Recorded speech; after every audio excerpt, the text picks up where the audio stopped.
Warlord Devis Khan stood over Book. The beast man snorted and scowled. He was not accustomed to being towered over. The Chaos Lord pulsed with dark power, and he was drenched in blood. Book could feel the corruption coming off him like heat from an open oven. The beast man wore an expression of disgust. Why do you resist? You have been blessed by chaos with this form, and so many of your brothers and sisters already serve Khorne. You thirst for blood as much as any of these assembled servants. Your skills could serve a much more worthy master. Honestly, I gotta say, I'm not really impressed with your little basement jamboree. Just looks like a bunch of howling idiots you conned into being fodder. And you know what? Maybe I am just fodder to my boss. But I'm rich fodder. I can kill, eat, and mate when I want. Your sad operation looks like a pretty serious downgrade. None have dared to speak so brazenly to me before. You are either very brave or very, very foolish. Bit of both, to be honest. Come on, let's get this over with. Book stepped forward, chain sword revving, defying the hulking, demonically empowered super soldier.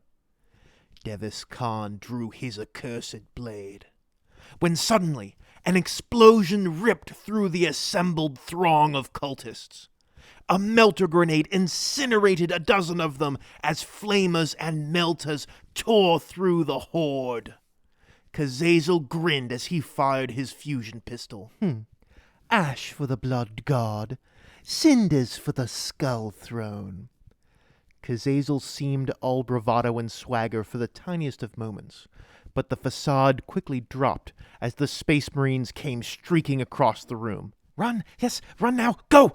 Devis Khan parried away Book's attack effortlessly and struck the beastman in the side of his head, cracking his skull and snapping off one of his horns. I dislike interruptions. We shall complete the ritual once these interlopers are dealt with. The Space Marines were fast. Incredibly fast. A few of the flamer-wielding pirates turned their weapons towards the encroaching Khornates. The demon-empowered monster slammed both feet into the ground and with one massive bound leapt over the gouts of flame. With a bellowing howl he landed, crushing two of them beneath his ceramite-clad boots. The third was decapitated before the Space Marine even hit the ground. You fire your Gauss rifle, panicking a little, which throws off your aim.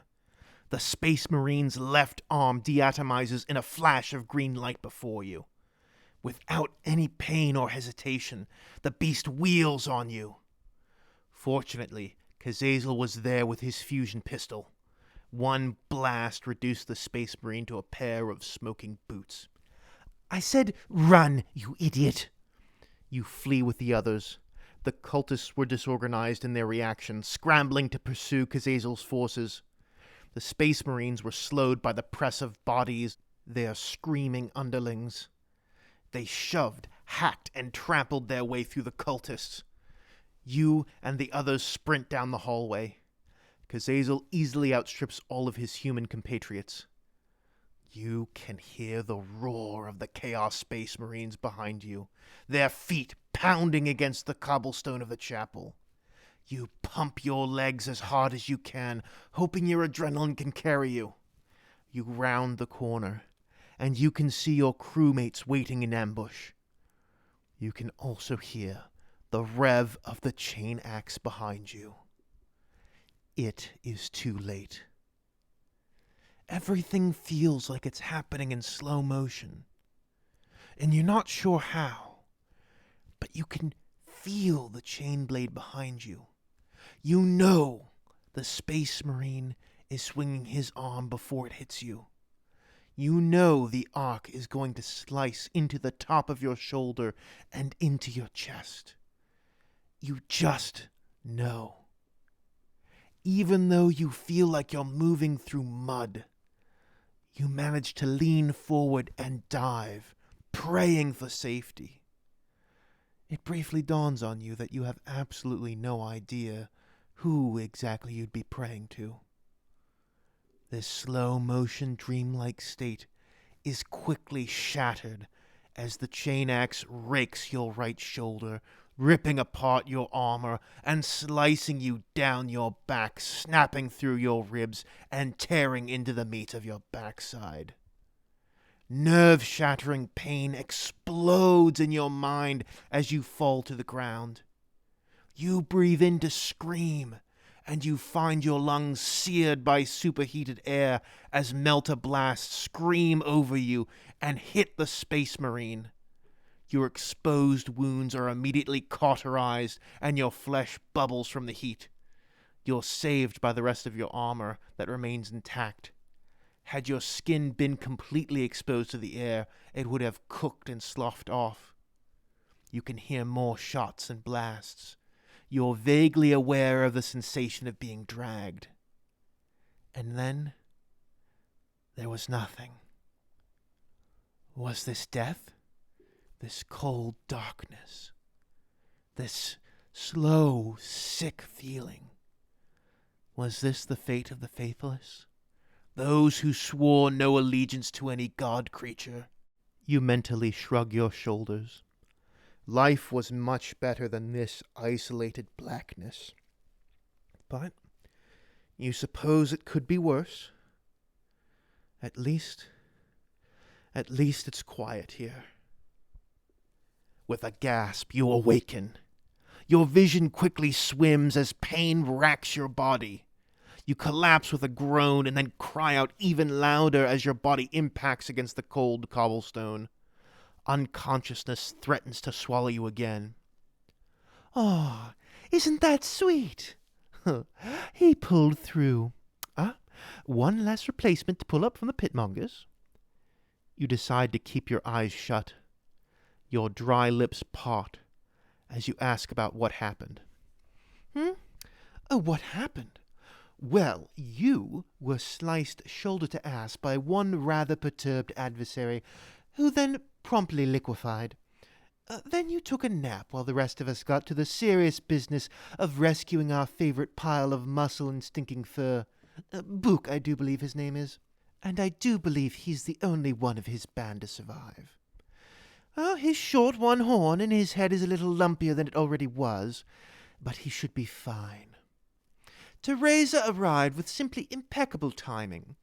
Antarax was a little late, but he still was able to help mop up what was left of the cult. All of our enemies are dead, and we've saved the planet. Ugh, Teresa, if you ever make me do something this heroic again, I'm skinning you alive and throwing you in a vat of citric acid. The Chaos Lord, whatever his face was, he teleported away. He vanished mid-bellow, so I actually doubt he intended to be rescued. Regardless, we're getting on with the business of looting and pillaging to our black heart's content. Given that you have about 300 staples holding your skin together, courtesy of Antarax, I recommend you leave the pillaging to us. Now, is there anything I can pick up for you, my friend? You survived an encounter with one of the most dangerous beings to be within arm's reach of. I didn't think you had the quickness in you, I'll be honest. So, what'll it be, my friend? The time has come once again to shape the narrative. Your plan was successful, though you were severely injured in the fight. Still, you have all your limbs. That was something to be grateful for. But what should Kazazel loot for you? This is a major cathedral. It's likely that there is a reliquary somewhere in here. Would you like a new suit of armor? Perhaps a melee weapon to match the power of your Gauss rifle? Perhaps there is some other device you would like. Post your suggestions below, and vote on your choice by liking your favorites. A poll will be compiled later this week, and people will be able to once again decide the course of action of our main character. His story is in your hands. No man do they call me. My mother and my father, and all my comrades as well. Thank you all for listening to this week's episode of Kazazel's Merry Marauders. If you enjoyed what you heard, please leave a like and a comment to help ensure that angry coordinates don't end up trying to hold gladiatorial rituals in your basement. If you would like to hear more stories about picking fights with the most dangerous and vicious psychopaths in the galaxy, please subscribe if you haven't already done so. And if you would like to support me, my PayPal and Patreon are linked below. And if you have absolutely no idea what's going on, the Kazazel's Merry Marauder playlist should be appearing on screen right now, so you can listen to it from the beginning. Thank you all very much. Once again, No Man out.